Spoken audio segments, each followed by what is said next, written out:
Chapter 2, Part 2.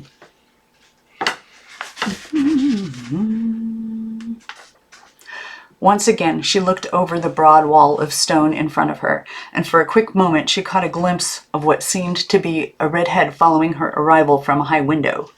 But then the wall was still, and only a sunbeam, caught on a snag of glass, burst into a flash of orange before it escaped and the windows were dark and empty once more. Uncle Morris had reached the steps now, and very slowly, keeping her eyes on her feet, she started along the walk. She didn't raise her eyes until a long time later when she reached the steps. There, on either side, stood a gray stone urn, round and fat as a witch's cauldron. If she was quick, she could climb into one of them while her uncle's back was turned, and he wouldn't know where she was. No one would. She would stay there until dark and then steal away. Away where? As she counted the steps, she counted the steps as she climbed them. There were 13. And finally she stood behind her uncle at the double doors. In a moment she would hear the familiar sounds of a boarding school. Scuffling on the stairway, footsteps overhead, voices in the next room, and from some fenced play yard a distant cry. Then she would see the girls themselves, the rows of uniformed girls retreating down a hallway 2 by 2, staring at a blackboard 6 to a row, eating mashed potatoes at a long green table. Always in rows. Some of them, knowing that a new girl was to arrive, would already have their eyes on the door. At first Maggie could see nothing at all. They stood in total darkness, and there was a silence all around. Just then, though, Uncle Morris reached for an overhead string and a dim orange glow lit up a long entrance hall. A small, pale figure in a coat stood facing her. No, it was a figure in a mirror. It was her own figure. Straight ahead was a strange apparatus with protruding arms like a dragon's. A clothes rack it was, and it had a full-length mirror on its back panel. Her own reflection hung fragilely within its frame, and she stared at the white face, the brown coat, the pale legs, thin as straws, as one of her headmistresses used to say. Uncle Morris hung his bowler on one of the dragon arms and his walking stick on another. The duffel bag lay collapsed on the floor like a sleeping dog.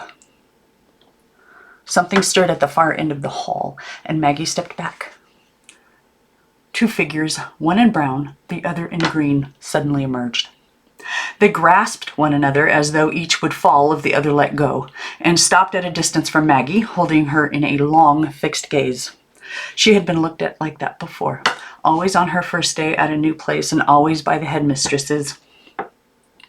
These, then, were the headmistresses, 2 of them this time, and she waited while the 2 pairs of eyes traveled down her body, starting with her hair wet and stiff from sucking, moving down to her shapeless coat with the beret bulging from its pocket, dwelling for a moment on her socks, both brown but not of the same pair, and settling finally on her shoelaces with their missing tips and tufts of loose thread. "Here she is," Uncle Morris announced, and she found herself being steered across the floor. Margaret Ann Turner, but she pronounces it Maggie. She's 12 inches high. No, that's not right. She's 12 something, and she arrived with the girls' school on her head, but since she's transferred it to her pocket. He turned to her now. "Your great Aunt Lillian, your great Aunt Harriet." These were her great aunts? The great aunts in the big dresses and aprons who were going to greet her on the front porch and kiss her and tell her how happy they were she had come to live with them? The great aunts were headmistresses? She was going to have to call the headmistresses aunt this and aunt that, while everyone else in the school called them Miss something or other. Her stomach fell. One of the 2 figures, the one in the green, started to approach her, and in a moment she was lowering her face toward Maggie's. "This was to be the kiss," said Maggie, tightening, and Maggie tightened her teeth, waiting for a wet mouth to moisten her cheek. But the face stopped an inch or 2 away and held still. Now she was taking Maggie by the arm to lead her where? Maggie wondered. Nowhere. She was only holding on to Maggie's thin wrist, encircling it with her thumb and middle finger and looking at it closely, measuring its circumference. "Skin and bones," she finally pronounced. "Skin and bones." And she dropped the arm, letting it swing like a loose rope at Maggie's side. Maggie turned away from the staring face and listened for the sounds of the other girls in their rooms behind the walls and above the stairs. Everything was still. In the dim light, she could see no one approaching but her other great aunt, the one in the brown, who now stood next to the figure in green and joined her in examining Maggie's face. "Where's her hat?" she demanded. "Her ears shouldn't be exposed to the air on a day like this. She'll get an earache." The aunt in green spoke. "There's no color to her face." The aunt in brown, "Look how she stands. Her spine must be crooked." "It's the diet. They never feed them properly in those places. And the air. They breathe stale air all day."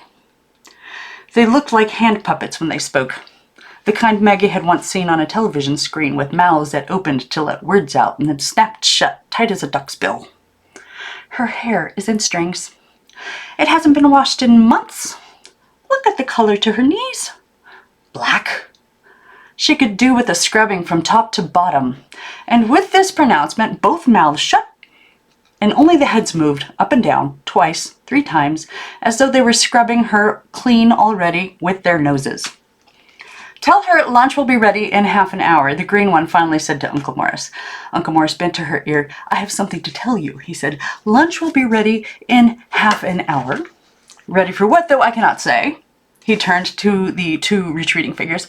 "Shall I await a reply?" he asked, but they didn't answer, and in a moment they had stepped out of the glow of the orange light into the darkness at the end of the hall. "First," Uncle Morris said now to Maggie, "we will hang up your coat." And he led her to the clothes rack with the protruding dragon arms and full-length mirror.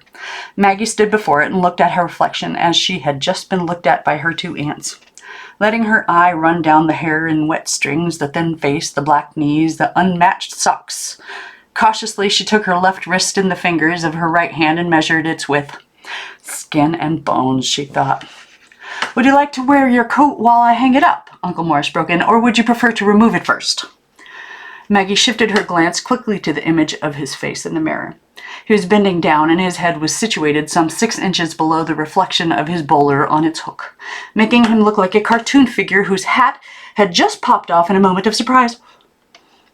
Without replying, she removed her coat and handed it to him, watching as he placed it between 2 heavy woolen garments, one brown, one black, where it hung like a loose sack of skin on the bone of an outstretched arm. "And now," he said, extending his own arm, "we will sit in the parlor while your 2 excellent relatives prepare their usual culinary delights." The parlor.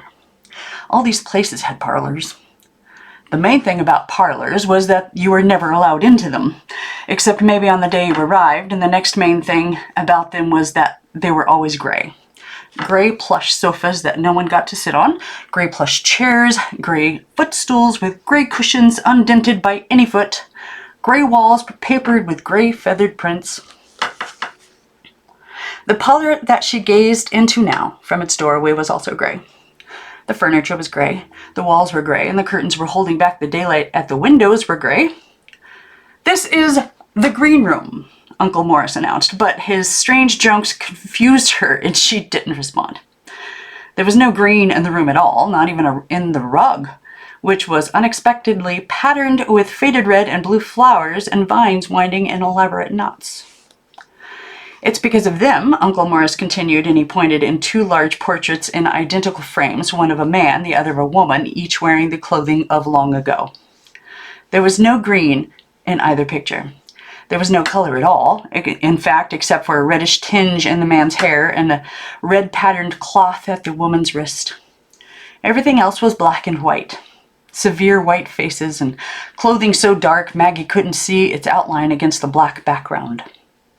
They were the first headmaster and headmistress of the academy, Uncle Morris explained. And their name was Green. Maggie stared into their faces for a moment. Stiff faces with straight, thin lips and narrow eyes. headmistress faces, she thought, and she turned back to the rest of the room. A fan of magazines lay on a nearby table, and she read their titles: Health, Today's Health, Nutrition Digest, Body and Mind, Food and You. Next to them was a careful pile of National Geographics, yellow and black. All parlors had National Geographics that no one read. Opposite was a curio cabinet with rows of ivory elephants and, wonderfully, a china ballerina with peach pink arms and an amazing skirt of china netting. Would she be kept in this new place long enough, Maggie wondered, to learn how to unlock the cabinet door and run her finger along the dancer's brittle ruffled hem? She's been practicing that step for about 100 years, Uncle Morris said, following her glance, and she still hasn't mastered it. Think what it must be like to stand on one toe for 100 years. For 50 years, even. Have you ever thought what that must be like? He turned his head, waiting for Maggie's answer. No, she said, not looking at him. No, not once. You never contemplated standing on one toe your whole life, though never once changing toes, not even at night when no one was around to see. It's just a piece of china, she shrugged. And Uncle Morris looked at her closely, so closely she stepped back. Have you ever wondered what it would be like to be just a piece of china? Actually, she had wondered things like that. What was it like to be something that didn't feel or see or hear? What was it like to be the chair she sat on, or the lamp she read by, or the table she ate from, or the bed she lay in? What was it like to be a table and not know you were a table? What was it like not to be anything at all? What was it like to be dead? I'm told it's rather pleasant, Uncle Morris said, and she looked up at him sharply. Being a piece of china, provided you don't have to spend all your time on one toe.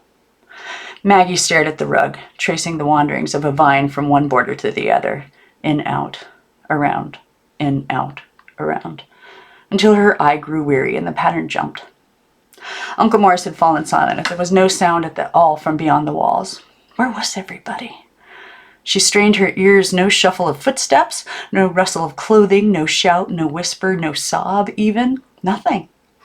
She slid a hank of hair into her mouth, twisting it with her tongue until it was stiff and sticky. Then she stood without moving until a voice broke in with the suddenness of a drum. Lunch!